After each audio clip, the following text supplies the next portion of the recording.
Okay, I'm starting then.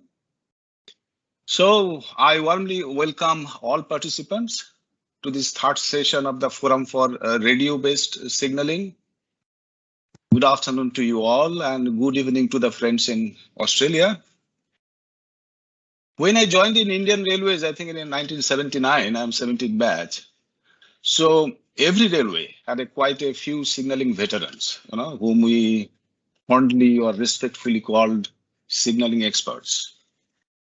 They knew thoroughly, I think, every aspects of signaling technology available that time. I mean, mostly electromechanical, mechanical, and few RRIs. And they are all our gurus. Now, in between, some revolution happened, and with the adoption of electronic processors for realizing safety functions, along with this digital networking through modern radio technologies, all this networking. These have made the whole signaling very, very complex and highly process driven. You see any signaling document, so one can find a very long list of standards. There will be a lot of EN standards, IEC standards, IEEE standards, then, UNISIC subsets, a hoard of documents, then TSI, technical specification for interoperability, then CSMRI, and there is a field determination, and there's a host of new activities which is unknown when I joined railways. These are all new things, and everything actually came after the introduction of software in safety. Mostly, I mean, grossly we can say that.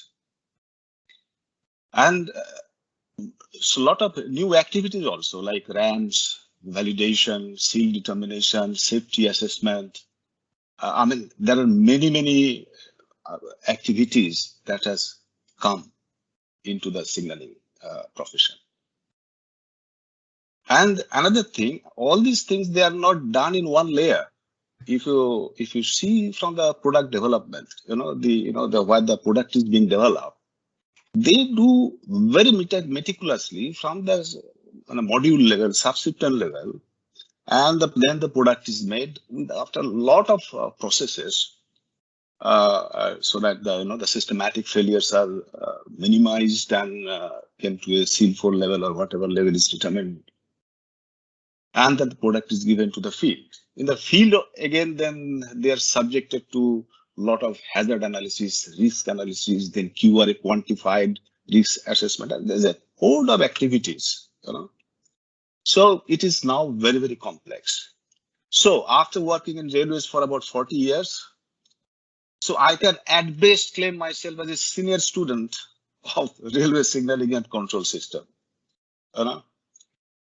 Today, only a team of experts knowing different facets, different issues of the system can successfully build a safe and reliable signaling system. So that's a specialty. So what I told in the beginning, when I joined railways, the railway gurus, they had everything in control. They knew how the notch has to be cut in the mechanical lever frame. They knew how all the relays and things are working. They knew all the control tables. They know all the test forms. But now it is very difficult. Now you really need specialists from different fields to do something in railways. So today the key is collaboration. Here lies the importance of this forum, where the rich experience of distinguished railway professionals is shared. I'd like to thank my friend Somnath Banerjee, who is an eminent SNT professional, for creating this important forum. And he's doing a great service to railway community. Today, we have two very distinguished signaling professionals with us, Mr. Vijay Kumar. I knew him from Mughal Sarai days, very brilliant.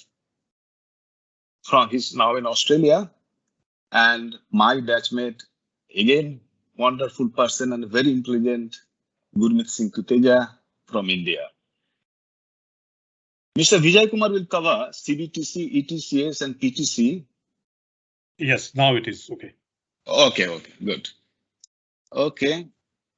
So I put in a monitor, so I have to turn a little bit of the camera. So Mr. Vijay Kumar, he's Associate Director Engineering of Rail Systems, Sydney Metro, TFNASW. Vijay Kumar is a Fellow of Engineers Australia, Fellow of IRSC, AMI MINCOS, APEC Engineer, and INTPE Australia, RPEQ, with over 32 years of railway signaling experience. Vijay Kumar is a Chartered Engineer UK, Chartered Professional Engineer Australia, and holds NER registration with Engineers Australia. He has the areas of practice in CP engineering and NER for electrical engineering, information technology, electronic engineering, system engineering, and leadership management. Vijay's specialism is communication-based signaling system CBTC and ETCS. He has been directly involved in novel projects of Metro in Delhi Metro, Sydney Metro, and ETCS Level 2 as Technical Director of Auto Hall Projects and Raw Hill Project. Vijay has a proven track record in leading integrated railway train control and signaling system for major projects like Fast 3 lines in Delhi Metro, world's first driverless heavy haul train based on ETCS Level 2 and ATO, Ray Hall project with ETCS Level 2 and with virtual bellies based on GPS, ETCS Level 2 with Horizon, ETCS projects in Adelaide and Auckland, Sydney Metro driverless CBTC, and his experience ranges from broad range of signaling systems from metro signaling, CBTC to ETCS. He started his career as a IRSCC, like all of us, with Eastern Railway as AST-DST, as Deputy CST DAMRC from 1998, and subsequently from 2003 as Chief Signal Engineer in DMRC, Vice President Freight and Engineering in Ansaldo STS, now Hitachi Rail STS, Head of Engineering in Siemens Mobility Australia, New Zealand and ASEAN. Vijay has considerable experience of engineering management, system engineering, and safety management, presenting a number of prestigious conferences on train control and signaling system. So, thank you, Vijay. Now I want to introduce our friend Tuteja, Gurmeet Singh Tuteja. GS Tuteja, Chief Signaling Expert. He's presently working as Chief Signaling Expert in Louis Berger, India, and working with general consultants for Mumbai Metro Line 3 since February 2018. Worked as officer on special duty S&T with MMRDA for metro projects from January 2017 to February 2018.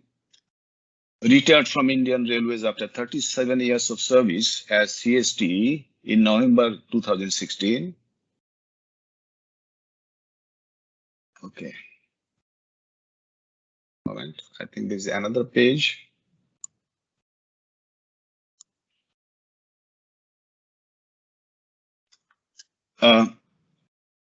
Okay. He's an electronics graduate with postgraduate qualification in industrial engineering, specializing in operations planning and control, project management, management information systems, having experience of 37 years in Indian Railways, in S&T, performing multidisciplinary role covering operations and maintenance of signaling systems, safety management, project management, personnel management, budgeting, and cost control. Very wide experience. So now I don't want to take any more time, valuable time. I would request Mr. Vijay Kumar to start his paper.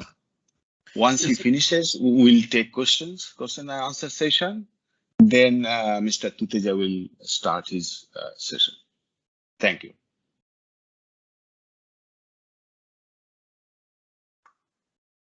Can you see my screen?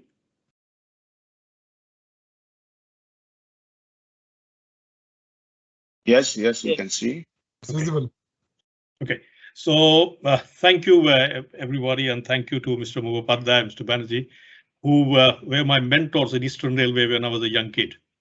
So it's long time back in 1990 to 1998, we were there. Mr.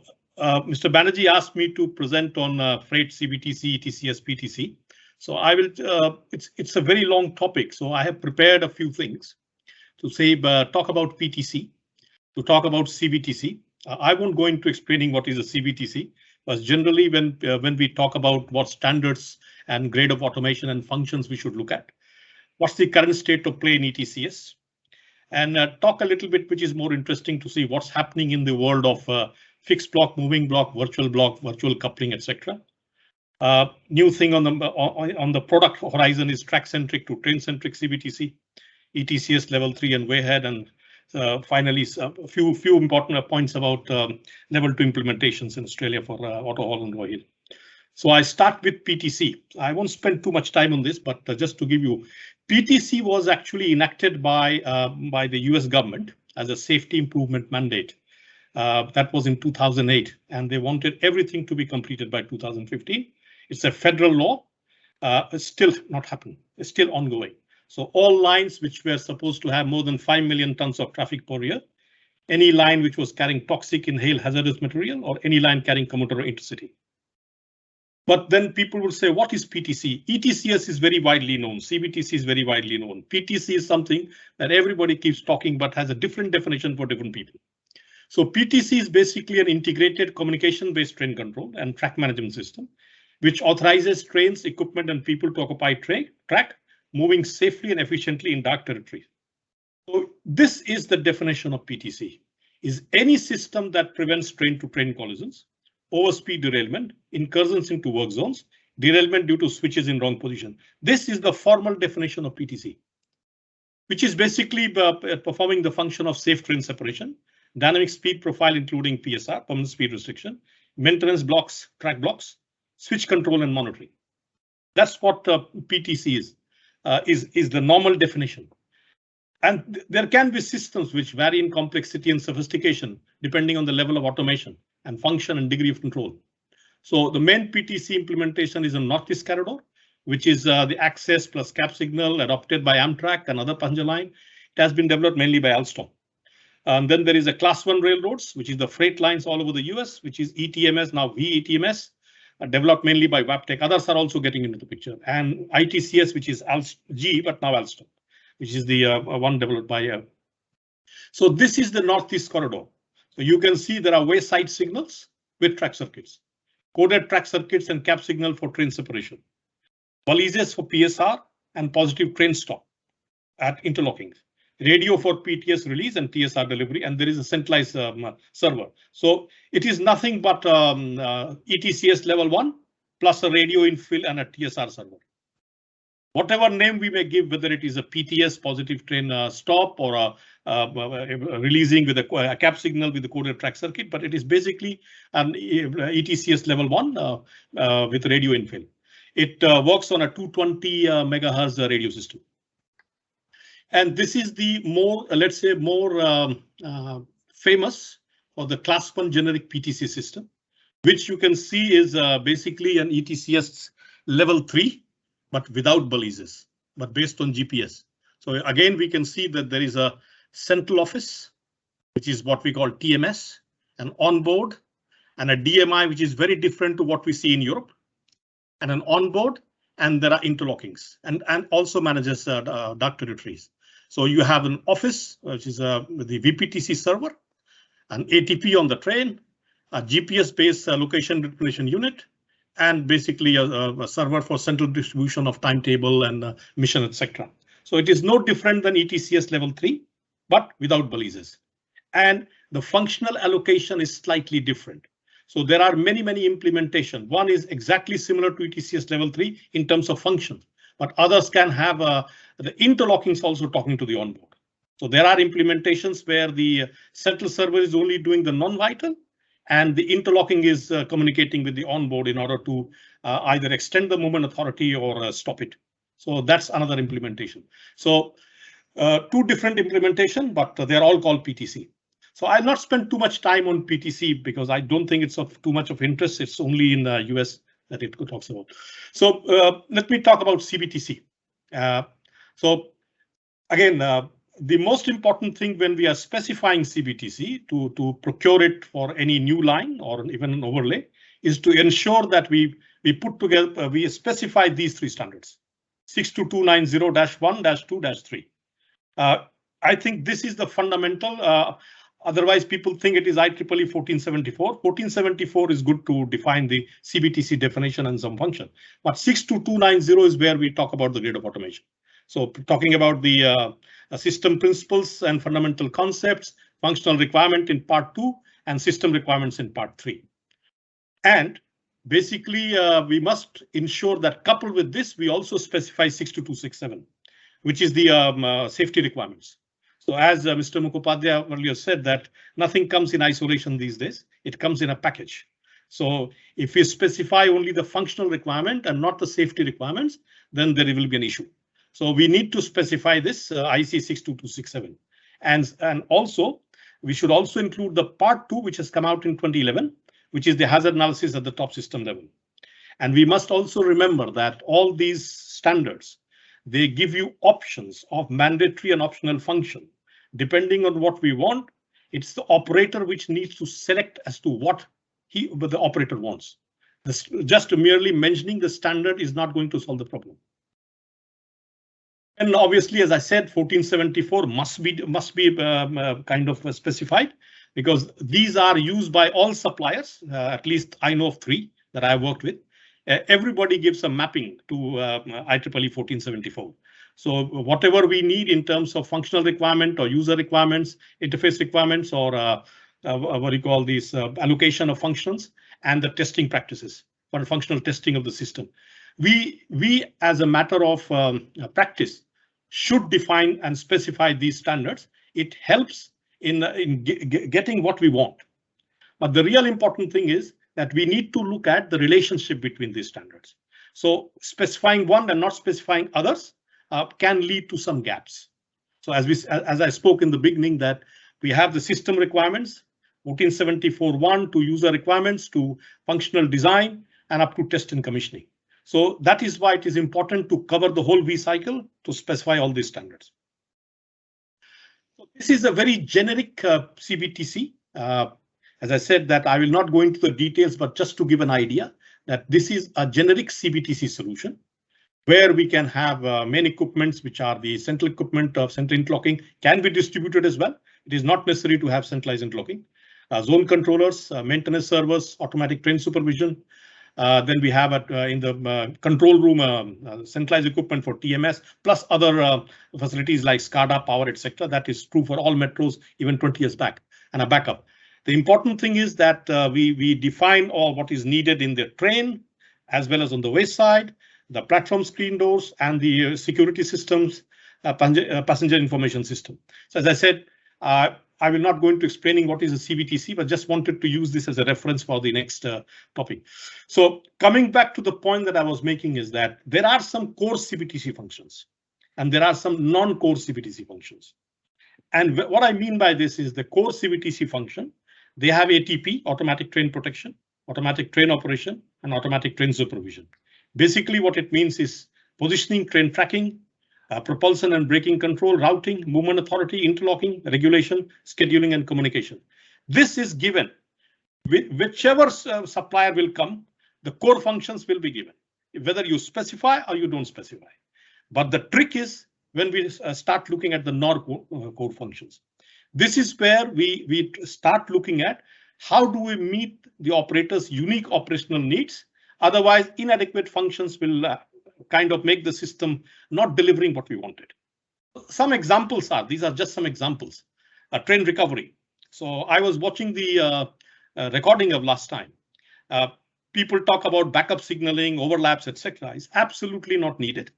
I think if you are doing CBTC, we should not even talk about overlaps. We should not even talk about backup signaling. There are basically 3 methods that people or all companies deploy.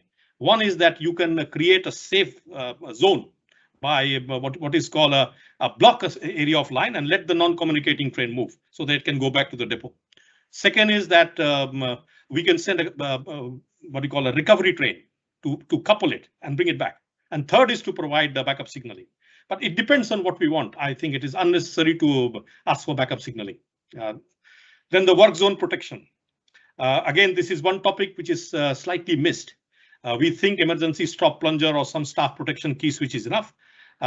While it is distributed and may serve some purpose, and what is implemented in ATS is not SIL 4. It's not vital. It is at the best SIL 2 based on procedures that are supplemented with it. So there are solutions these days with work zone protection that needs to be looked at. Then obviously work trains everybody's equipping now. Diagnostics is very important. Fallback mode. We spoke about the fallback mode in any case. How do we launch trains? That depends on which grade of automation we are talking about. We are talking about grade of automation 4 or grade of automation 2 or 3. So depending on 2, 3 and 4 grade of automation, this function becomes very, very important. And then last is the migration strategy. So coming back to this grade of automation that I was talking about. So as we all know that it is defined not in IEEE 1474. It is defined in 62290 IEC-1. So these are the 5 layers. GOA 0 is manual operation. Driver controls the train manually. There may be signals, may not be signals along the track. So if you look at the 4 core functions that are taken to define them is setting train in motion, stopping the train, door closure, operation event of disruption. GOA 0, everything is driver. So when we talk of GOA 1, which is SCO, supervision and control train operation, here we may have cap signal or can have even line side signals. Here again, we can see it is all driver. The moment we go to GOA 2, which is ATO, but there is a driver. So again, we can see that the door closer is driver, and operation, the emergency operation is driver. Rest is automatic. GOA 3, there is no train driver necessary. The train is driven and controlled fully automatically. Attendant is for emergency situation. Here, the only difference that we can see from GOA 2 is that the door closer can be automatic, can be attendant, but the emergency is still with the attendant. When we go to GOA 4, that's where it is all automatic. And depending on which grade of automation we are defining, here you can see between the different GOAs, these are these, let's say, the core vital train functions for train operations. So ensure safe movement of trains, drive the train, supervise guideway, supervise passenger transfer, operate a train, ensure detection and management of emergency situation. So when we look at GOA 4, everything is by the system, except the last one where there is some involvement of the OCC. Even in GOA 3, you can look the number of crosses. So the number of crosses are, that means there is quite a manual thing that a backup is there. GOA 2, again, we can see less and less. So when we are specifying a GOA 2 or a GOA 4 or GOA 3, we need to look into this table, see what we want, and then define accordingly in the specifications. And I will not go into each of them, but again, depending on the grade of automation, the train supervision and operation function, the daily timetable. Timetable can be very simple for a GOA 2, and it can be very complex for a GOA 4, when you want the trains to wake up on the stabling line and be launched automatically. So those functions then need to be defined accordingly for a GOA 4 and a GOA 3. So then I will come to ETCS. I'll speak about track-centric and train-centric CBTC a little bit later. ETCS, the current state of play. This is level 1. As I said, I'm not going to go into explaining what is a level 1. Everybody today knows what's a level 1. So we can see that what the TMS, the interlocking and the LEU and how the train is moving with its speed and distance. So you can see the Euro loop or the LEU and the balises. When we go to level 2, we start talking of an RBC, and then we start talking of a train separation, which will be less than, and we may or may not have signals in level 2. Level 2 can have signals. If it is overlaid, it may not have any signal at all. Then I think this is the level 3, which is where we don't have any, we may or may not have train detection. But I think what is to be looked here is the minimum train separation that is getting reduced based on the principles of working that we have and the safety margin that we have from the danger point to the second train to the first, and an addition of one particular thing which is called train integrity monitoring, which comes into play. And the next one that I would like to talk about a little later is, but to talk about ETCS level 3 hybrid, which is another one of the subsections of level 3, which is where we have virtual blocks as well, apart from the what do you call this train detection system as well, track detection system as well. So we can have virtual blocks, and these virtual blocks can let trains come closer than what it can do in the normal level 2. Two other points that there is an ATO over ETCS that has been defined. I think the Rio Tinto one, that AutoHaul, is a ATO over ETCS, but non-standard, because at that time these subsets were not there. Even Thameslink, which has been done by Siemens when I was there, that's also not standard as per this. The first one that has happened has been recently done by Siemens, I think in Hamburg, where they have put Hanover, I think Hanover or Hamburg, where they put the first ATO over ETCS as per these subsets. So there is a definition of all these subsets on top of ETCS, which is the subset 125, 126, or the ATO trackside to ATO onboard. Between the train and the ATO onboard is subset 130. ATO onboard to the train is subset 139. There is subset 129, and all these have been defined. They are still in the process of the way the European community works, but these are well defined as being used by people. The next one is this is the important one. I think one of the fundamental difference when we talk about ETCS and CBTC is that ETCS, whether level 2 or level 3, is only ATP. Not even interlocking, not even ATO, not even ATS. Whereas CBTC is talking about ATS, ATO, and ATP, all of them together. Whereas ETCS is only talking about ATP. And the only thing that is interoperable is the air gap between the wayside and the onboard, whether it is the RBC to the onboard EVC or between the bullies to the onboard. There is no standard interface between interlocking and RBC. There is no standard interface between TMS to interlocking or RBC to interlocking, or even interlocking to interlocking. The only thing that is standard is the RBC to RBC. The rest, every supplier wants their own. So there was a European project, NGTC, which was looking into all this. But I don't expect, to be honest, these things to materialize in a way that suppliers will give up their proprietary markets. Then the next important thing is the systems of working. So nothing to explain here, but I wanted to use this diagram to say where the industry is moving. So this is traditional level 2 or even a CBTC earlier days, or a distance to go ATP, which was working with a fixed block with track circuits. So as we can see that depending on the position of the train and the status of the track circuit, the movement authority is extended. But that is fixed block, nothing to really talk about. Moving block, as we can see, we go on the concept of an absolute braking distance. So we have what is called a brick wall concept. So the brick wall is behind the first frame, which includes the margin in order to take into account the uncertainty of the odometry, the rollback distance, plus the other errors which could be there. Based on that, the movement authority of the second train is just before that brick wall. That's between train T1 and T2. And then as the train moves, this is what we start getting into, that it moves along with the trains. So the moving block, that's why it is called moving block. But I would come to what is happening in terms of the efficiency / inefficiency of moving block. Currently, when people talk about in the metro world for a CBTC with a moving block, in the nominal mode of working, it doesn't matter, because with the interstation distance of 1 kilometer or 1.5 kilometers, the nominal separation vector is almost more than 1 kilometer between two trains running at a 2-minute headway or a 120-second or 90-second headway. The issue comes when there is a disruption. The issue comes in the recovery and the regulation back into the timetable. And that's when the moving block or even a fixed block, virtual block would have helped. So in the nominal mode, it doesn't matter fixed block or moving block.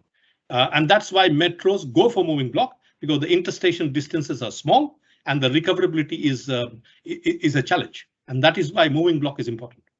But and this is one of the important points, is to look at that when we have a fixed block, you can see that because of the track circuit occupancy not being there, there is a disturbance, a perturbation.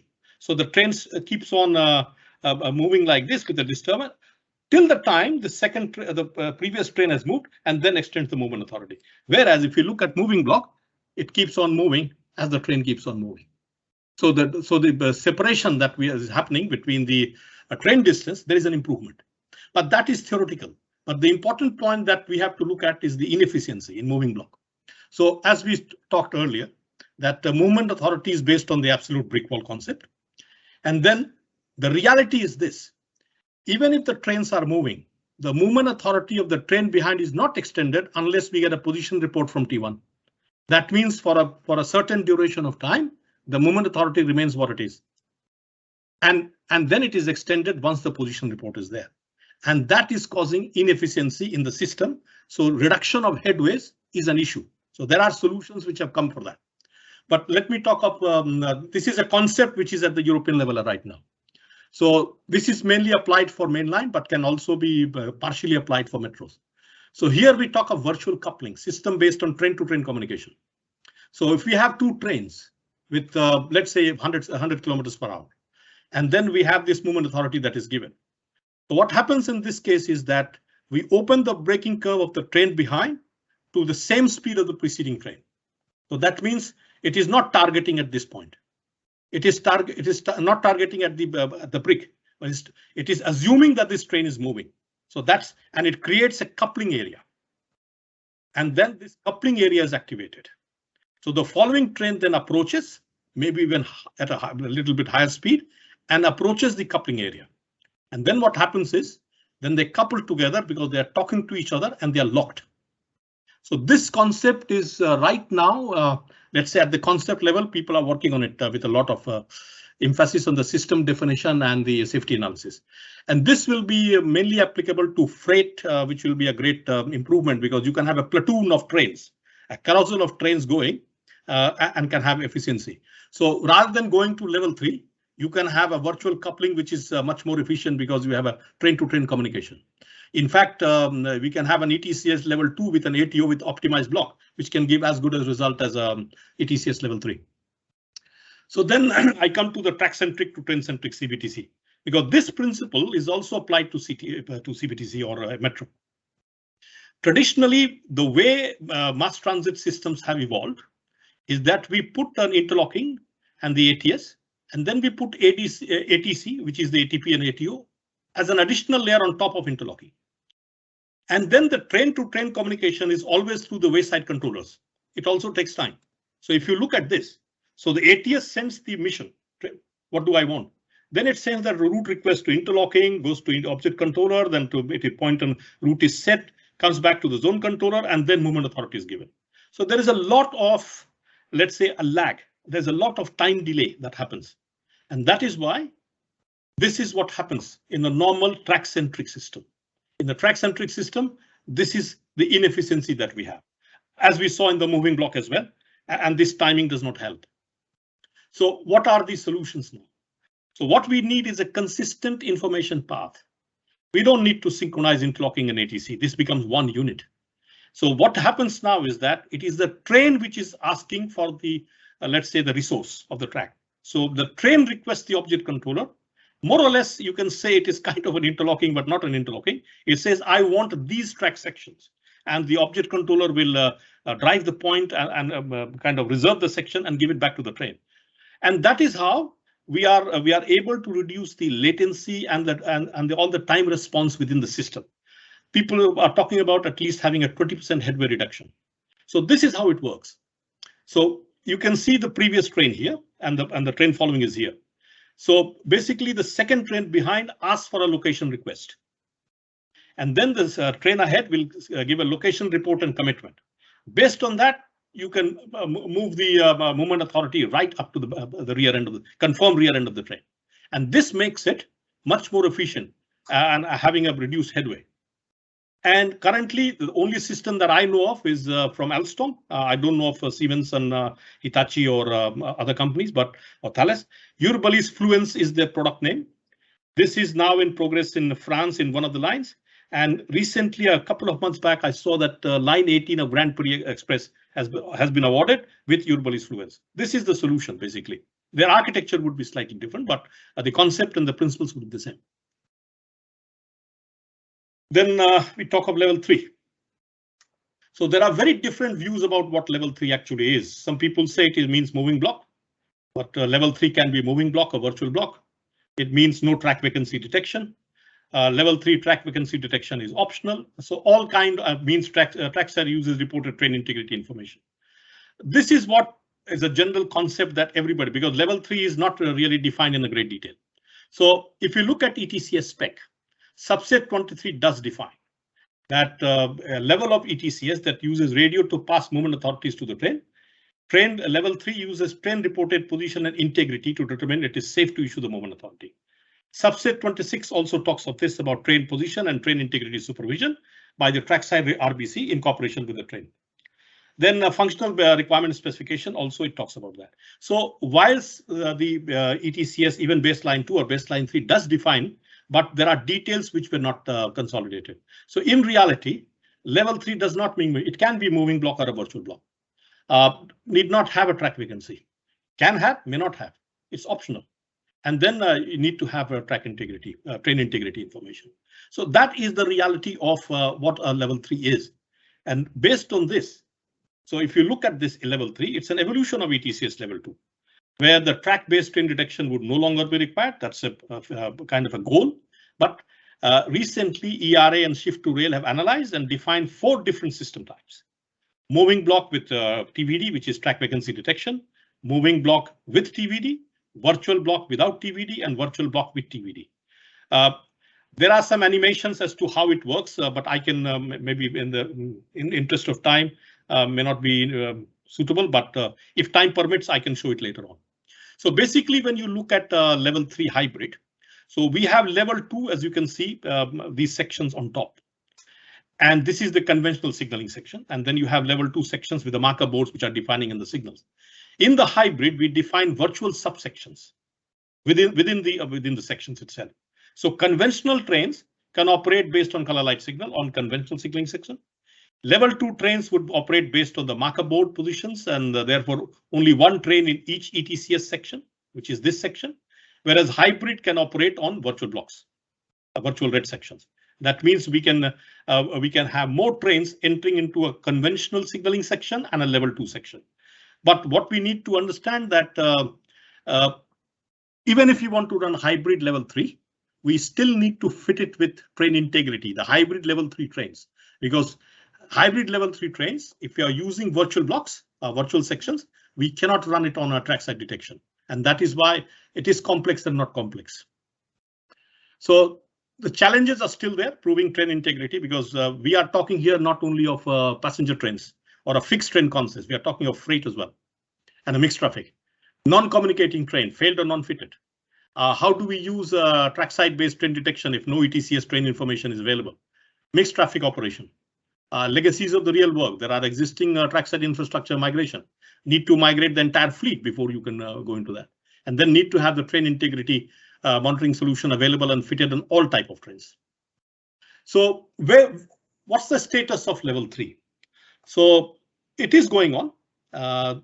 There was a change request 914 ETCS, which looked at the assessment of some operational scenarios. As you can see, this is a UNISIG document, which dealt into some of the level 3 issues.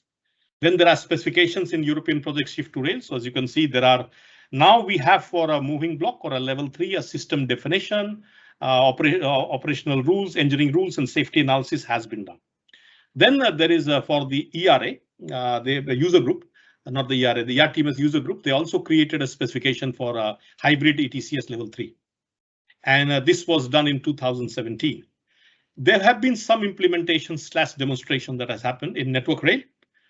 And in fact, in Network Rail as well as in Amsterdam, Holland. So those have happened in 17 and 18. Right now, with this Shift to Rail specifications having matured to a larger degree, there are demonstrations ongoing for level 3 as well. But as I said, that there is a difference between a level 2 and a level 3. So if you look at level 2 and a level 3, you can see the RBC will change. Maybe the interlocking and RBC will become one unit. So there are changes which has not happened. And similarly, for onboard, one has to add the train integrity monitoring. It is not currently part of TSI, expected sometimes in 2022, hopefully. Then maybe in the next 10 minutes, I can talk a little bit about AutoHaul. Mr. Tuteza was a little bit more interested in this, so I can explain this. So what is AutoHaul? This is the highlight of my career, by the way. I never failed to mention this. This is the biggest and the most complex project I've ever done in my life. AutoHaul. So basically, what is this? So Rio Tinto has a line around 9 mines over here and goes up to the port. So they carry iron ore and take it to the port, and then it is shipped. So it is around 14 to 1700 kilometers of track. And at that time, when I left the Ansaldo, at that time when the project was finished, was around 180 locomotives. So what basically it meant is that we wanted the train to start from the mine unmanned. So and then move driverless, and then it was going up the hill. So there was a banker locomotive attached as well. So the banker had to come in the area called Rosella, which is where it was at grade, and the bankers would automatically separate while the rest of the train will continue to move unmanned onto the depot, unloading, and then come back. The banker, which was detached automatically, would then do a change of end automatically and go back to the mines for the next service. That's what AutoHaul is all about. So if you look from a concept point of view, it's mine to port, port to mine. Trains were 2.5 kilometers long, 234 wagons, more than 32,000 tons of iron ore when loaded. So in the empty train, if there was an emergency brake application, there have been cases that trains have derailed off the track. So non-application emergency brakes, lots of complexity for an empty train. So basically, it's the world's first autonomous heavy haul train. It's in the Guinness Book of World Record 2020. Okay, and it is the first ETCS level 2 system in Southern Hemisphere. So basically, as I said, Rio Tinto had an existing system which was done by Ansaldo based on the Swedish ATP system, but with no line side signals. It was also based on cap codes. So there was an operation control center, and then the onboard and the wayside. So I'll explain a little bit more in the next slide. So there were various modes, driverless, which is the Goa 4, driverless attended, which was Goa 3, and then driver assist, you can say it was not Goa 2, but it was Goa 1, both were Goa 1. So we had an existing ATP, which we did not want to remove because it was a business continuity for Rio Tinto. Rio Tinto is not a railway operating company, it's a mining company. They make money by selling iron ore. So we had to keep this. So we design in such a way that you can have both the ATP for some time and it can be taken out later. But the legacy was the L15000 Swedish one, and enhanced was the ETCS one. And obviously it was passive, driver assist, driverless attended, and driverless. So this is the overall system architecture. We did not call it RBC because there was so much of apprehension at that time. And I remember I was leading that discussion to get ETCS into freight. Nobody wanted to touch it. They said RBC, ETCS is for high-speed train and passenger. Nobody wanted to touch it. So we called it VSS, Vital Safety Server, in line with PTC to sell it.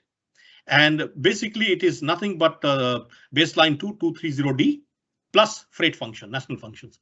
So, and we had interlocking already available there on the line, across the line. And then obviously there was a Swedish ASK balises, whereas the ETCS Euro balises are FSK. So we could not remove the ASK balises. And we had an existing TMS from Ansaldo, and that had to be enhanced for driverless. Obviously, the train had to be given everything that you can think about, ATP, ATU, etc. That I will come later. So this was the architecture. It's the world's first where the RBC or the VSS is in Perth, 1500 kilometers away from the line. And the communication between the operation control center, where the RBC was situated and the TMS was through what you call a public line. Although dedicated with a 40 Mbps line for Rio Tinto, but they were carrying their own telephone and admin lines, etc. as well. So it was an open network. And then obviously the TCS or the TMS. So what we did was that we put a gateway, which was the nothing but the SIL4 platform that is used for RBC and interlocking. We had microlocks all along the line and some micro tracks, which Mr. Banerjee knows very well, which and no optic fiber on the mine side. So micro tracks communicate through the rail, interlocking to interlocking. So we had no optic fiber there, whereas in the section from the port to Rosella, we had optic fiber. So we put what is called a vital SIL4 system as a local gateway to collect the data from interlocking. and point-to-point radio to collect from the microtracks through that which we call a wayside message server, and bring it to the gateway, which was was nothing but the same platform as RBC, and that was on the yard in the railway network, and then from there it was brought back to the RBC at Perth, 1,500 kilometers away, and the onboard was obviously there, and it was not using GSMR. So this was an implementation where we use packet switch data, not circuit switch data. So it was using a 400 megahertz radio system. Okay. As you can see that this was the system infrastructure. So operation center here, the VSS, which is nothing but RBC for freight functions, TMS automation, and then you can see here with radio access and wherever we could do with fiber, where we had fibers, brought it to the gateway and brought it back here. That's very, very complex system. The onboard, and this is again, I don't think it exists anywhere. So apart from the packet switch data, which was going through that 400 megahertz radio, we also use the satellite communication for a backup when the normal 400 megahertz between RBC and EVC was dropping out because of radio holes or failure. The RBC and EVC was communicating through satellite. As you can see, this was the existing ATP, what was running, the legacy one, the L15. So we brought all the equipment. So as you can see, we had the satellite and the data radio, which was the 400 megahertz, and the WiMAX. WiMAX was for data downloading, etc., and the locomotive control system. Then we put all the BTMs and we put the new EVC. So then we had to do a selection between enhanced or the legacy. And on top of that, we had that ATO. So we put an ATO with a driving strategy engine, which is absolutely completely 180-degree different from what is normally in metro. This is a 2.5 kilometer, 32,000 ton train. So the train dynamics is completely different. So we use from New York Air Brake a driving strategy engine, which was integrated to become the brain of the ATO. And finally, we had the locomotive hardware interface, then a video image capture system, and this is what it looked like. So as you can see, EVC, legacy, selection there, ATO, image capture system, obviously the BTM, the odometer, the tachometer, and the WiMAX, satellite, and data radio. And you can select go on to go forward. So that's what the onboard looked like. Now, the important thing to understand is that this project was funded by Rio Tinto. So all the product development to make from a high speed to this. So I was leading both the product development. I was in R&D department at the time as well. So I was leading all that effort with the team in France and Europe, Italy as well. So as you can see that these are the different modules within subset 26. The yellow ones are the ones which is part of subset 26, but we modified it and customized it for freight. The green ones were retained as it is. But the new ones, as you can see, we created the virtual bullies one, train integrity management, and we had electronic control pneumatic brakes, ECP. And then we had to create the ECP management as well. IP stack for Euro radio, so no longer circuit switched, but packet switched. And the driver interface was also adapted for freight application. The start of mission was not the same as we know in ETCS, adapted to freight. Mode management, a number of different modes came into play. And then the wayside air gap management, because we were using ASK balises, not FSK balises. So we were taking the ASK balises, translating it into the FSK format so that the EVC can understand the same language. And we actually modified the braking curve. So now in baseline 3, we have a little bit more harmonized braking curve. But in baseline 2, there was already an ERS spec. So we took that and created at least 2 different levels of curves. One for electronic service brake through the ECP, which was modulated 0 to 100%, and the electronic emergency brake 120. So in an ECP brake, you have RTUs on each pair of wagons. So when you send there is a head end unit and a tail unit, and there is a train line and a cable running through the whole consist. So once a command is given, it applies at the same time on all the wagons, and that's why it is much more stable. And we adapted this in order to create this braking curve. Roy Hill was another one which is equivalent of class 1 PTC. It was again in the desert, 340 kilometers of greenfield railway. Now it is running. Here you can see same exactly the same architecture, except the interlocking is now centralized. And the TMS is also included in the interlocking platform itself. So no more traffic control system. Exactly, except some train graph, etc., which was separate. Same onboard architecture, but no more balises. So we were using the GPS-based LDS, which is SIL4, which was trialed out in Sardinia. And then for Roy Hill, it was basically done for Roy Hill into a SIL4 positioning system. And obviously, as you can see, the object controllers on the wayside. So all the interlocking function is centralized. So Tetra was used, not for voice communication, but for train to wayside communication for actual data transmission. So this was the system that was done for Roy Hill. So as you can see that we had the VSS, we continue to call it VSS because of the issue of acceptability. So it is nothing but RBC plus freight. And we had the wayside interface unit. And then we added this ATP, the display, and the ATO, which was optional. And another innovation that was done was that the people would recognize this as the ETCS DMI, the ERA DMI. And the bottom one is the PTC DMI, which we saw from WebTech. So we actually merged them together for the freight application. So we created a mixture of ERA plus the PTC DMI. So one can now see the MRSP here as well, like it is done in PTC, and the situational awareness with the track layout also, which is shown in PTC. But the rest of the information was still. And this is an example of hybrid, because in between the crossing loop, it was moving block. But in the station area or the crossing area, which we can call it a station, it was virtual block. Will you be able to hand over to 1 minute, the last slide? Yes, thank you. So this was another thing that we did with a handheld position management terminal. So this was basically communicating directly through Tetra to the RBC or the VSS. And this was at SIL2, being a ruggedized terminal, but not a safety architecture of the hardware. But we applied some techniques of 61508, kind of buffer reading and buffer cleaning and writing memories, and then having all those techniques of 61508 to make it into SIL2. And this is what was used to take possession from the wayside. So once it is taken a possession, the trains will not be allowed to enter. So you can say it is safe with this SIL2 HMI plus the dual, let's say, dual acknowledgement and confirmation from the operator. But I would still not call it a SIL4 equipment. It is a SIL4 function, but not a SIL4 equipment. That's it from me, sir.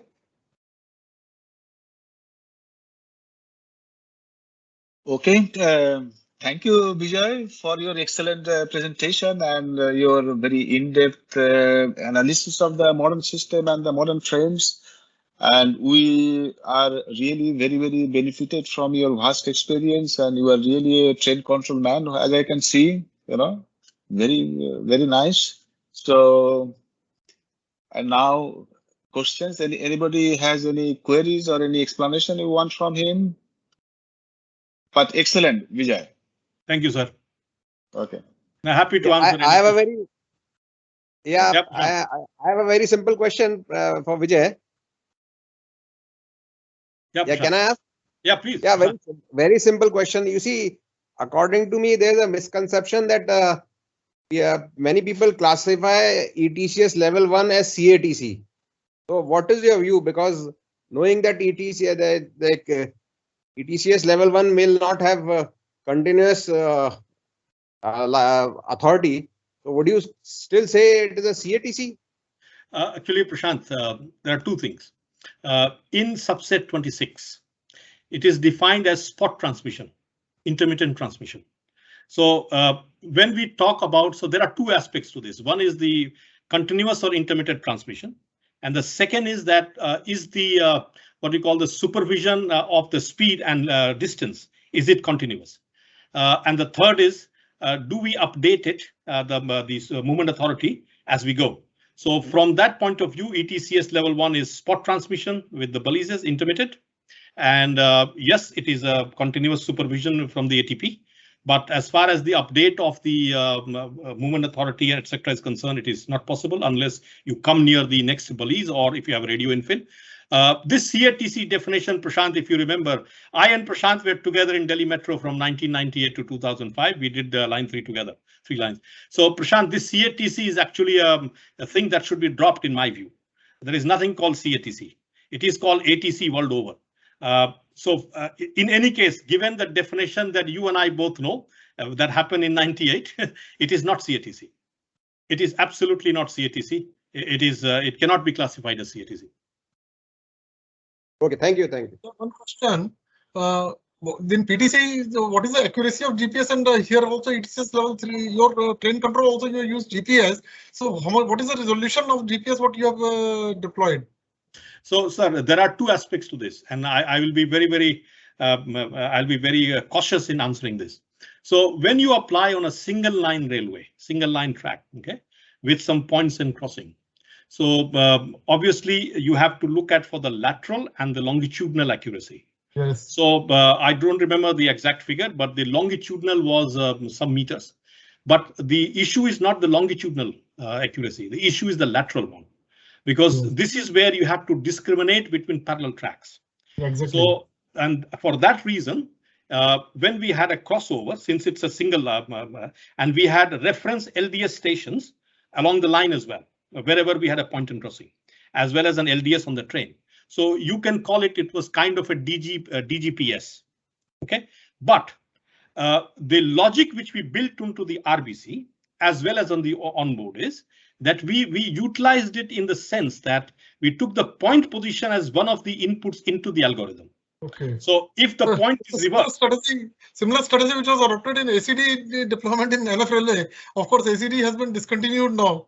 I don't know whether you have read about ACD deployment on Indian Railways. I have a little bit, sir, but I can tell you that this LDS, which we did for Roy Hill, so long back, it is definitely SIL 4. It has been assessed by the ISA's ETL certified. In India, this ACD was not assessed for any of the SIL levels. It was treated as a SIL 0 system only. But then in that case, sir, as I said, the RBC was having a module inside, which was taking into account the offsets and that it was calculating based on the reference stations of the LDS. And as well as then in the logic, there was the what you call this point position that was taken into account as well. So when we talk into the product life cycle, these are taken into account at various levels. So operationally, for a single line, it was suitable. From a process point of view and the platform point of view, it was SIL4. But if you want to apply it on Indian Railways, I think it's going to be a big mistake. No, in fact, TCAS, which is being developed in Indian Railways, that is again based on GPS only. But GPS can never be more than SIL 0, sir. GPS has no integrity because unless you use a military level accuracy that the US government will never give us. We don't know the future of TCAS or even the present status. We are not really aware. I think somebody from working person in the railway board could apprise. If I was involved in this definition of this Roy Hill system. I was, as I said, I was in R&D for many years. Mr. Banerjee knows for 6-7 years in Ansaldo, working for the headquarters. I think LDS was developed as SIL4 platform, but I do not think it can be applied on parallel tracks. Okay. It has no integrity more than SIL 0 or no SIL. So very difficult.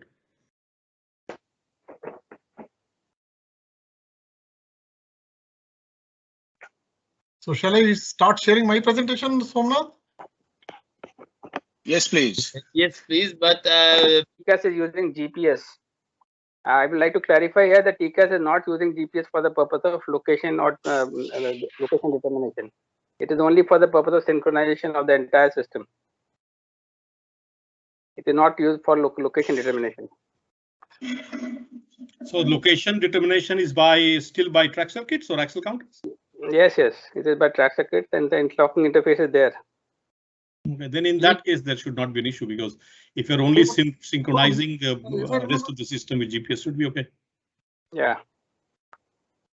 If I remember correctly, the TCAS wants to, for the midsection collision, they were supposed to use the localization by GPS.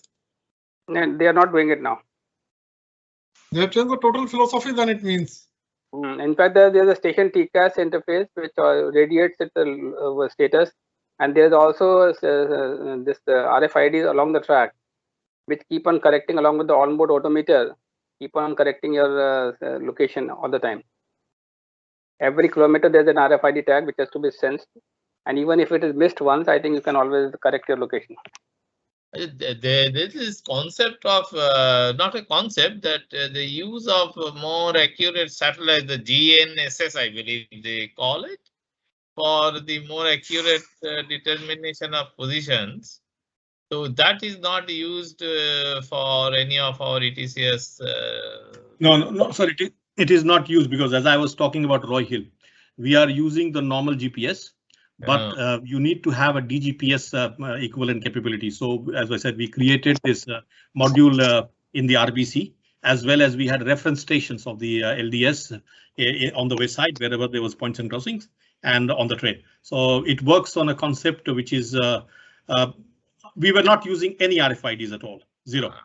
There was no RFID. So it is similar to a class 1 PTC. So as I said, it is very difficult to use it for a double line track or a triple line section. You can use it for a single line, which is what we used in Roy Hill. So on a single line with one crossover somewhere, one siding, you can use the point position. That's what we used, a point position in the algorithm. But you can't use it for a double line section or a triple line section. So, and GPS has no integrity, absolutely no integrity. I can assure you that I've studied it in great detail during the development days. GPS will not provide you any integrity unless it is a military level one. What the Europeans are doing, that may bring some difference, but right now I don't think it's the case. Tuteja, are you ready now? Voice is also audible. Okay, so I'll go. Hello. Yes, I can Yes, hear yes. you.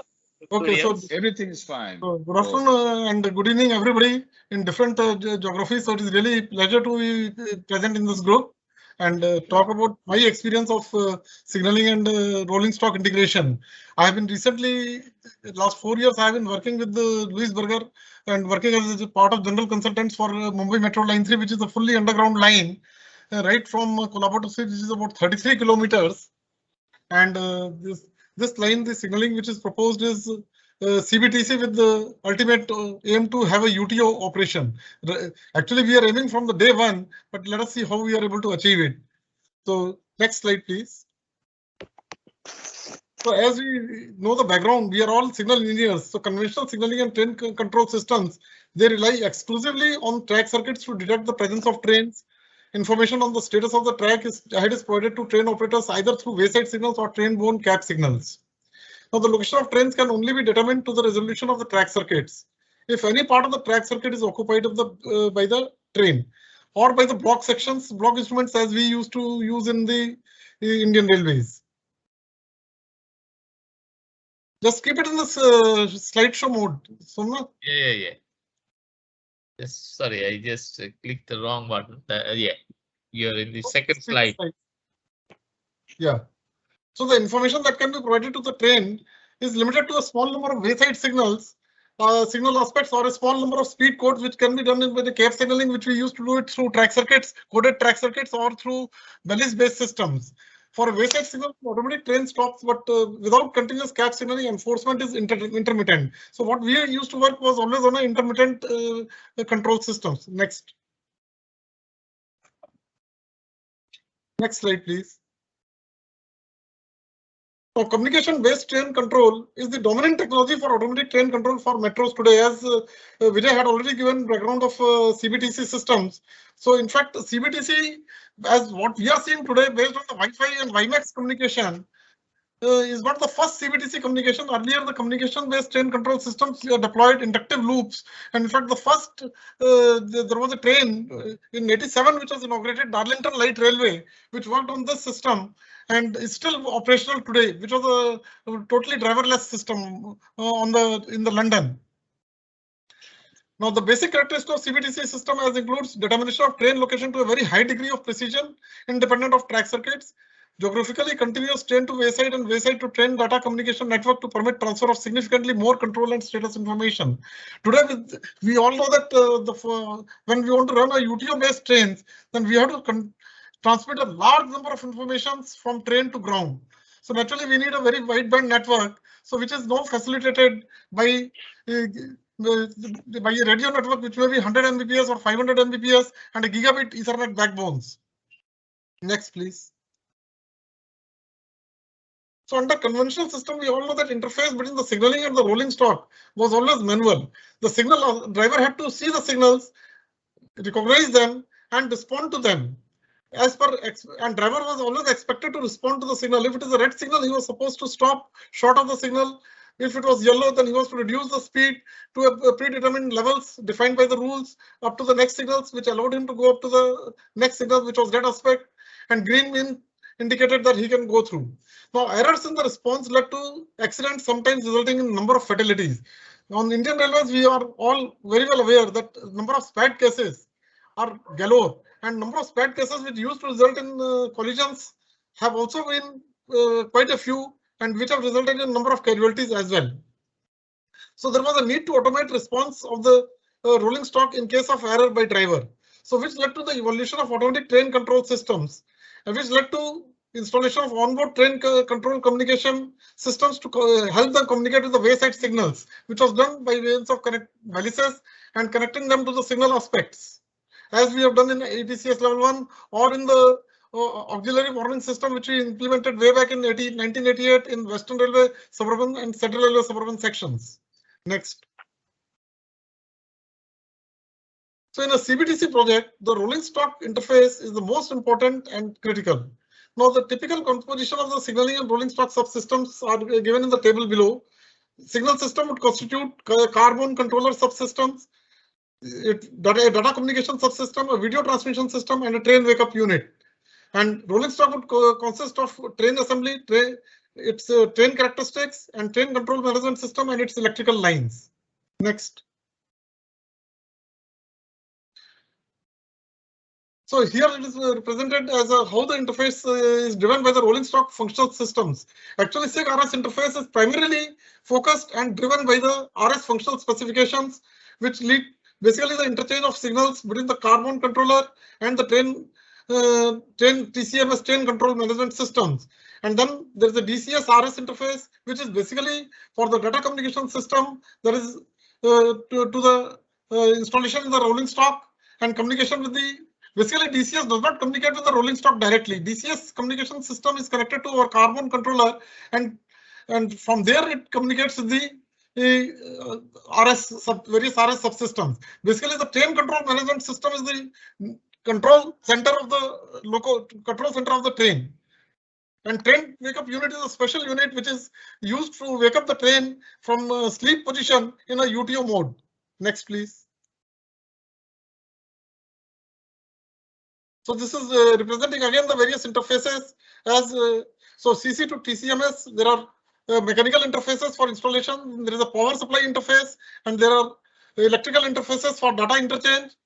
And these are the interfaces which, and similarly DCS interfaces with the again mechanical interface for installation of antennas, installation of the radios, and then power interface for the taking the power source from the rolling stock, and the electrical interfaces. Then TW again interfaces, there are mechanical, electrical, and power interfaces are there. And these interfaces are various train assembly, train control management systems, and train characteristics are which are integral part of the system, which are needed to be programmed into the system so as to enable the carbon controller to effectively control the train services. Next.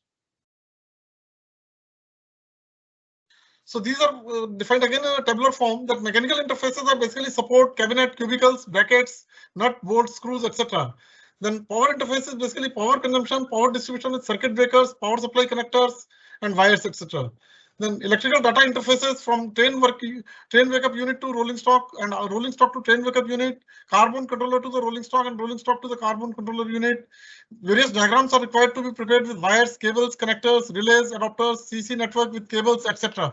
There's a complex network on board in a metro system, which is used. And it's a redundant network which is used to interconnect various devices and various subsystems on board the train, as well as interface with the signaling system. Next.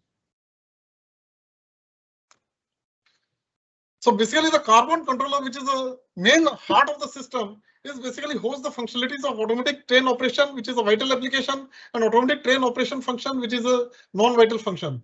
The core of the CVC carbon controller consists of a safety carbon controller computer, which hosts the main part of the ATP application, which is SIL4, and then optionally ATO application, which is not SIL, which is SIL0, which may be then processor boards, which are 2 out of 3 systems, or maybe depending on the design of the manufacturer, it may vary, and then vital IO cards, power supply boards, event logging, etc.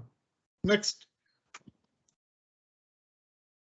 So basically, carbon controller, the main functions are handling of the train wake up and sleep procedures required in driverless operation, handling of the train initialization and self checks, train motion and protection during the train's motion, monitor the train speeds, energy and spacing, location of the train by means of beacons and odometer, update the dynamic track description, hand of authority variants, point status, signal status, etc. Precision stop of the trains in station management, station stop and departure time management. All these functions are regulated and controlled by the carbon controller. Next. Then other functions which include traffic regulation, process movement authority limit, apply the TSR and work zone coming from LC. The LC is the line controller unit, which is a special equipment which is provided by the Alstom systems. In other systems, it may be for this function may be carried out by the zone controller itself. The automatic operation of trains according to both safety rules, speed limits and points to protect, regulation constraints, and assistance to driver during non-driverless operation via dedicated driver HMI, and handling and generation of alarms to ATS and maintenance support systems. Next. So when we talk of CC to train control management system, the train control management system is equipped for control, protection, fault diagnostic, display, record, and data acquisition of the train. It is a complete integrated system for control and monitoring of functions, performance parameters of the trains, its systems and subsystems. TCMS is generally SIL2 compliant.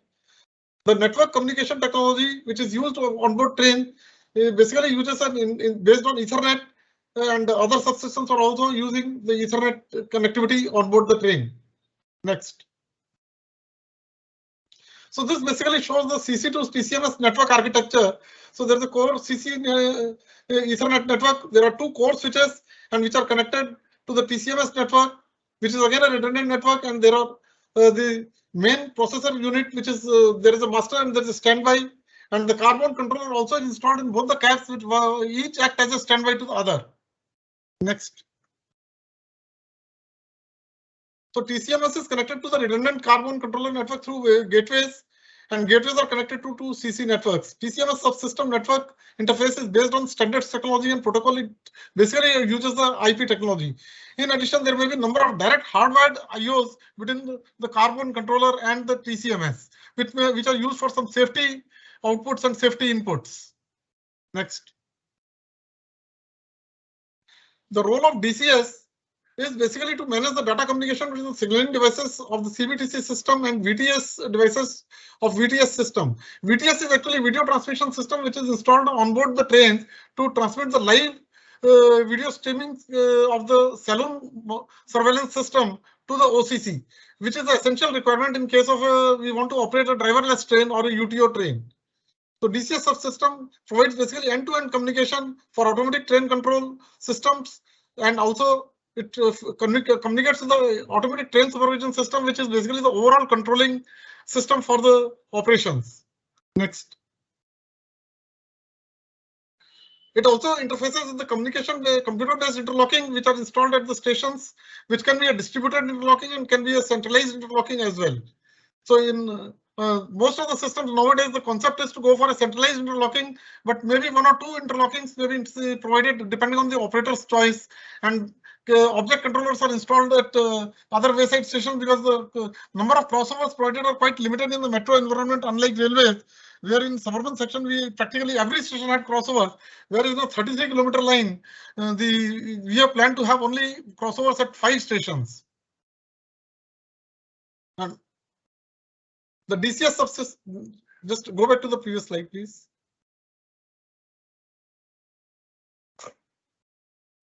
So DCS subsystem, as we have discussed, the protocol used for DCS wireless system is basically IEEE 802.11 standard, and radio system is generally implemented in the ISM band.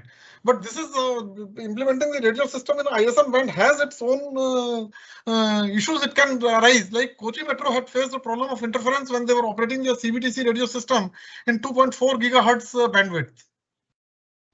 So, but then they had to change to 5 gigahertz bandwidth. So we have to be careful. And actually, I hope that in India, like a specific band is being allocated for the railway operations. So I hope that will allow the operation of CBTC systems in that band also. Next. So this is the typical DCS architecture.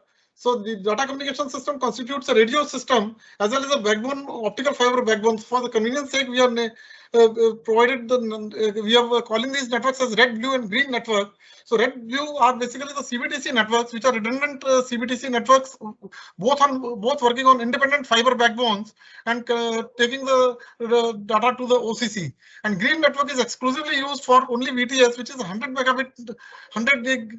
10 gig network, and CBTC network is a 1 gig network. So it's both working in the rings so as to provide a high level of redundancy and availability. Next. So the DCS CBTC radio modem is placed in both the cabs, and it is connected to the ATC onboard LAN, and DC-DC converter is provided along with the DCS CBTC radio modem to power up from the onboard power supply. And there are one pair of CBTC antennas are provided, and the location of the antennas may be dependent on the choice, whether inside or outside, both ways the antennas can be provided. Next.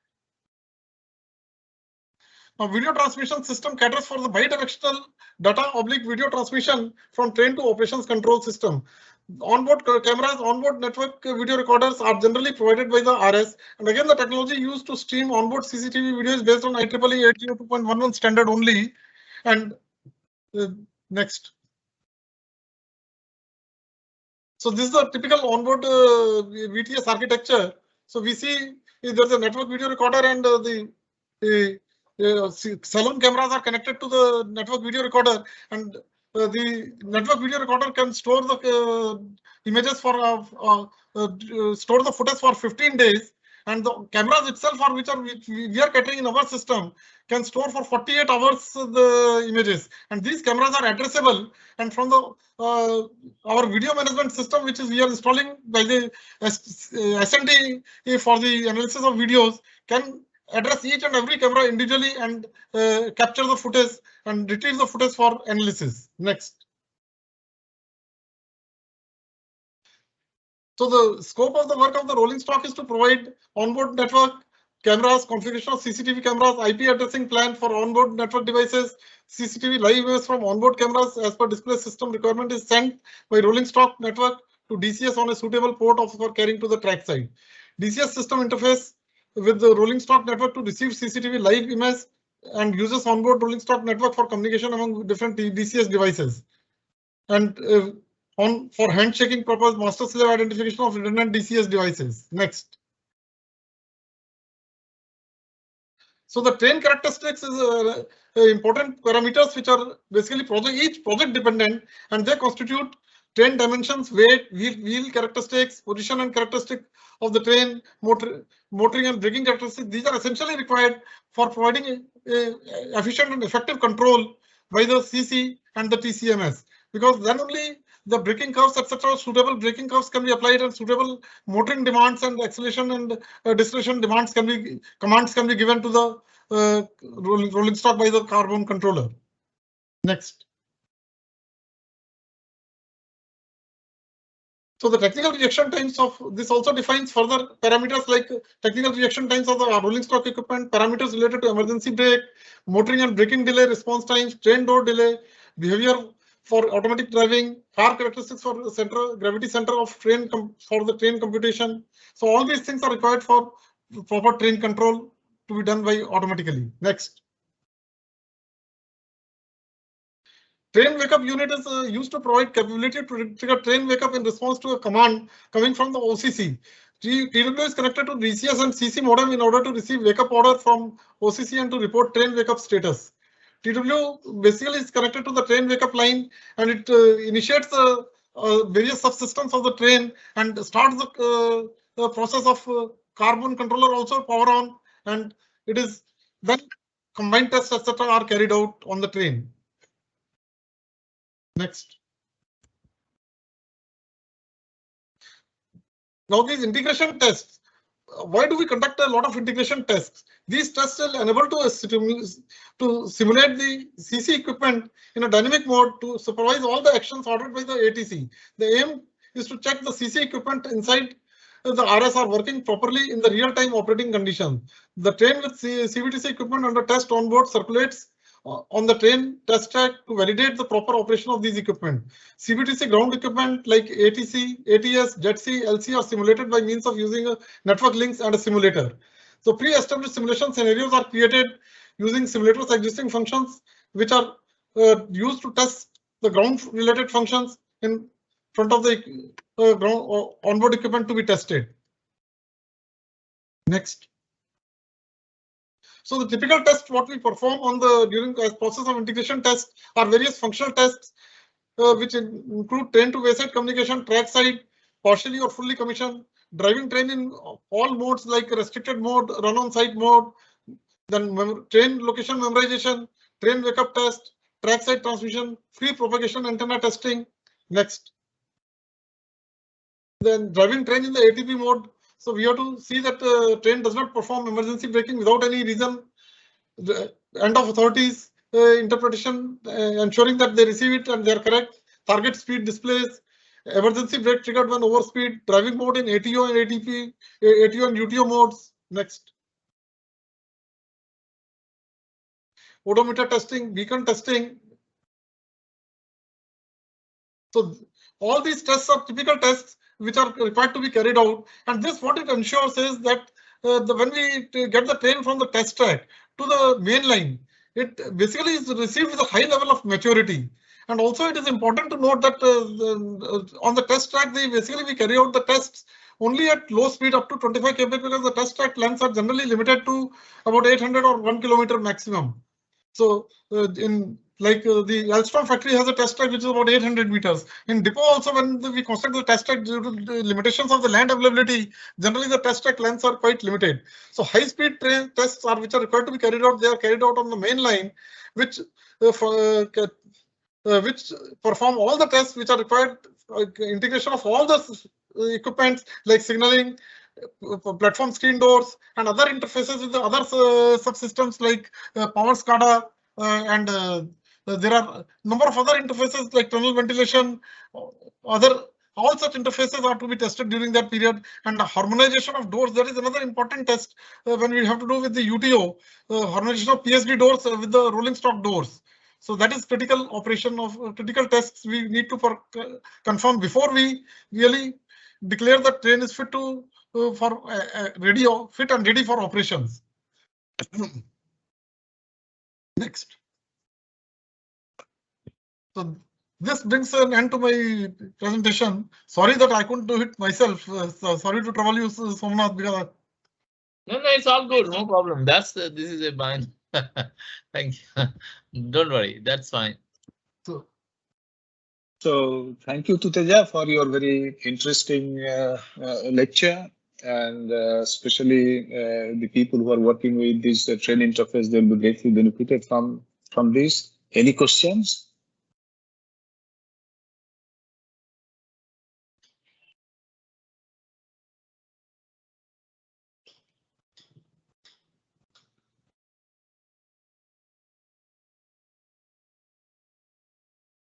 So if there is no question, I would request Somnath Banerjee to summarize and then conclude this session. Thank you, Ratan, for anchoring this interesting discourse tonight.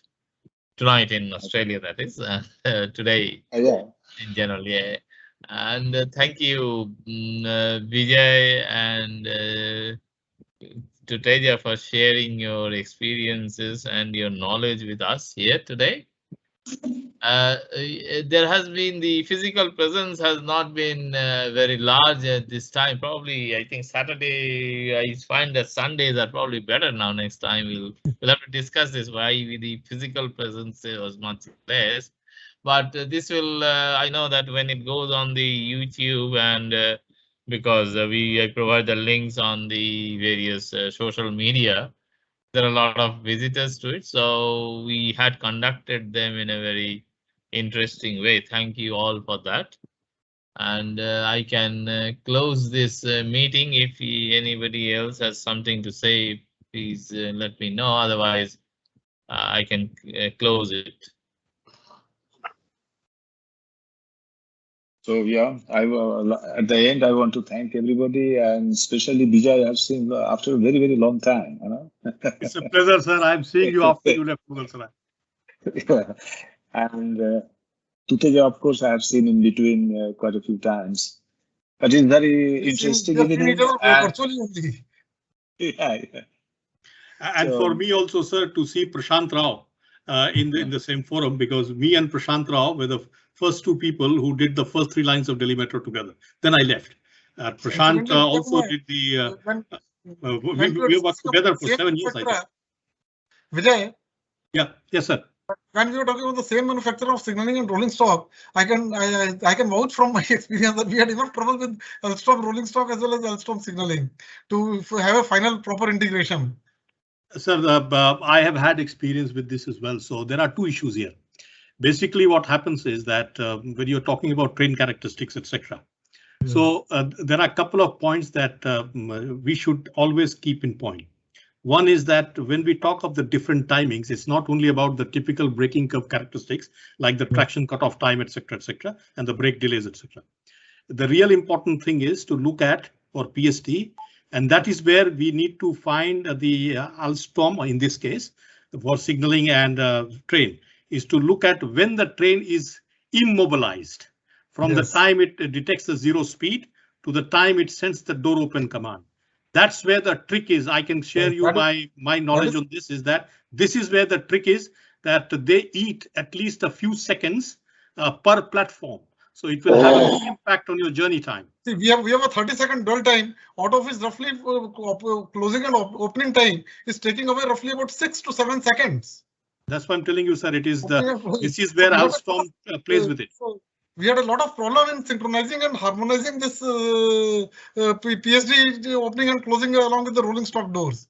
So that was the most, and we had to bring. There was another dimension, another stakeholder, that is at Fangda, which is a subcontractor for PSD by Alstom. Although PSD is also by Alstom only, but they have engaged Fangda to provide PSDs. So this is a problem in Singapore. This is a problem in Hong Kong. This is a problem every project that I know of this PSD door synchronization. That is why everybody is specifying these days. If you look at the Zhurong line bid that was won by Siemens recently, and you look at the newer bids which are coming out, obviously I can't talk about the work that I'm doing right now because I don't have permission to talk about it from my organization. We have specified these things in greater details. So we need to look at the sequence diagram of all this and the sequence of timings. And if you don't do that, then it is a problem. We did all that exercise. Despite that, we were not able to. We were able to achieve only this much, so, but we had to had so many meetings with the Fangda, Alstom together, and like that we had to resolve, come to. This is always a problem. This is always a problem. That's why specification is very important. Yes. Vijay, I would like to say one thing regarding what Mr. Tuteja said. You see, the basic problem in India, what is happening is the way the tenders are being done. The easiest and the most convenient way is to combine signaling, telecom, rolling stock, everything. Yeah. The client, that is the easiest way for a client to do. But I would say that is the biggest mistake.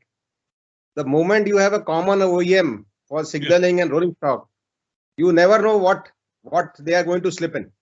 The client will never come to know of many things. And the basic thing is, in the current market, if somebody is combining rolling stock with signaling, then finally you are limiting to only 3 bidders. That is a major problem. Prashant, if you remember, Metro Line 1, DMRC Line 1, Line 2 and Line 3, it was Rotem and Alstom, Rotem and Siemens. And how many fights we used to have have all these interfaces sorted out. So this is what I I'm saying. totally agree with you.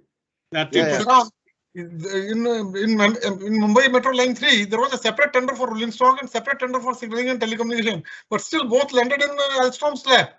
That is, you see, that finally what will happen is, you see, this is a mistake which was done. That what incidentally happened in Kochi also. and at a very late stage, many defects were discovered. Lucknow is also same. But Lucknow is also same. That is why I'm saying. Finally, at a very late stage, they will discover many issues because Yes. nobody is going to be nobody is going to spend energy at the initial stage. So Yes. that becomes a mistake. Prashant, you are right, and I think, as I said, I'm not talking the details about that. But we also faced similar problems in the recent past. So the specifications that we have issued now has gone to the level of details which an OEM level knowledge is required, because in order to get this things on the table between the two bidders, because even if you look at big suppliers, including Siemens, Alstom and Hitachi, I've worked with all of them. They are two different business units. They may be same company, but they're two different business units with different direction and different motivation. So I don't think that giving it to the same supplier necessarily means better integration. I think the trick is, that's my personal opinion, the trick is specifying it properly to the level of detail that is required. Key is a proper specifications. So, can I speak? Sure. Yeah, before I think you conclude the session, I would like to request all of you to please take note of an international conference which we are organizing in India by the sponsor, the coordination done by IRC London, and we in IRC India, along with the support from the Ministry of Railways, are trying to organize this conference on the 24th and 25th of February 2022. The conference theme is basically the intelligent railways, which we all are talking about. And I would request all of you, in fact, you have any papers to submit for this conference, you are welcome. And that will be a useful forum where we can share these ideas. Incidentally, I'll be part of the technical committee on papers with IRC London. So we can push through these papers. We have requested IRSC to allow at least 12 papers to India and balance 4 or 5, maybe 6 papers to UK and Australia. So I will request the forum here. If they have got papers, they can share with me. We can forward it to the IRC technical committee, and then we can focus on the subject. Apart from this, I think you are working on big organizations. You should also be able to sponsor or maybe showcase your products or your systems in this conference, which also has a small exhibition portion of it also. That's what I wanted to mention. If especially people who are working with companies, they can always support the conference. I think there will be papers on, there will be 6 different sessions.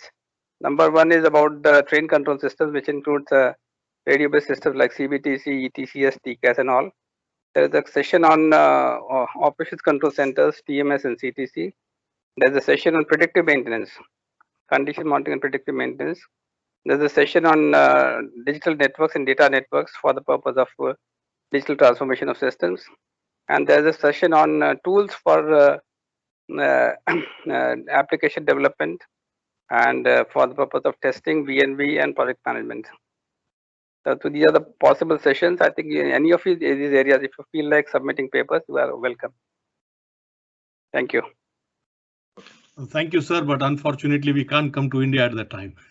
No, we have kept a digital interface also. We will have the recorded version of the paper, and only the Q&A session you will have to be online.